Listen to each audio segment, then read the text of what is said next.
এমনি এমনি ঘুমাবেন না। ঘুমানোর আগে বিসমিল্লাহ বলে লাইটটা অফ করবেন, বিছানাটা বিসমিল্লাহ বলে ঝাড়বেন, ঠিক আছে? ওয়াশরুম থেকে পারলে অজু করে আসবেন।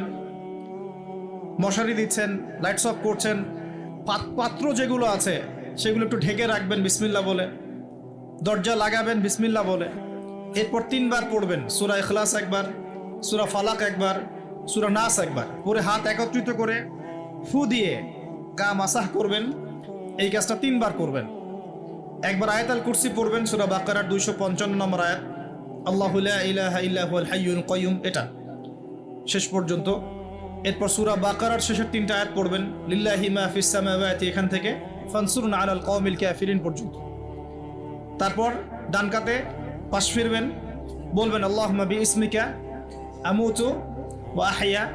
হাত নিবেন, হাতে গুনতে থাকবেন সুবহানাল্লাহ সুবহানাল্লাহ সুবহানাল্লাহ 33 বার, আলহামদুলিল্লাহ আলহামদুলিল্লাহ আলহামদুলিল্লাহ 33 বার, আল্লাহু আকবার আল্লাহু আকবার আল্লাহু আকবার 34 বার। ঘুমিয়ে যাবেন। এখন যদি আপনি 6 ঘন্টা ঘুমান, আপনি নবী সাল্লাল্লাহু আলাইহি ওয়াসাল্লামের সুন্নত অনুযায়ী ঘুমিয়েছেন, প্রত্যেক ঘন্টা ঘুমানোর জন্য আল্লাহ আপনাকে নেকি দিবেন ইনশাআল্লাহ। এমনি ঘুমালে নেকি হতো না, রেস্ট নেওয়া হতো।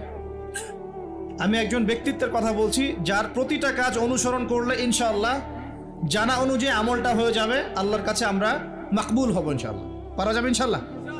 ঘুম থেকে উঠলেন, এমনি এমনি উঠে চলে যাবেন না।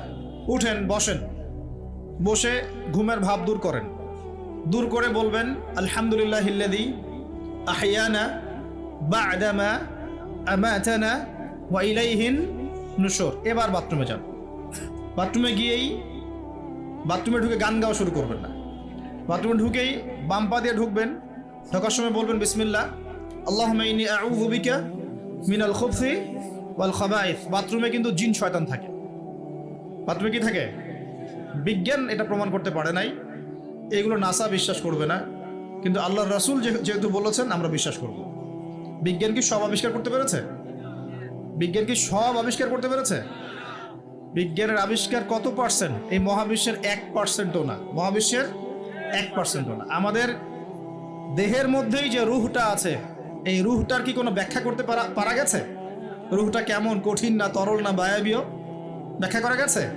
ইয়াসআলুনাকা আনির রূহ কুলির রূহু মিন আমরি রাব্বি ওয়া মা উতীতুম মিনাল ইলমি ইল্লা কলিলা। আল্লাহ পাক বলছেন, হে নবী, তারা তোমাকে রূহ সম্পর্কে জিজ্ঞাসা করে, আত্মা সম্পর্কে জিজ্ঞাসা করে, তুমি বলে দাও এটা তোমার রবের আদেশ মাত্র।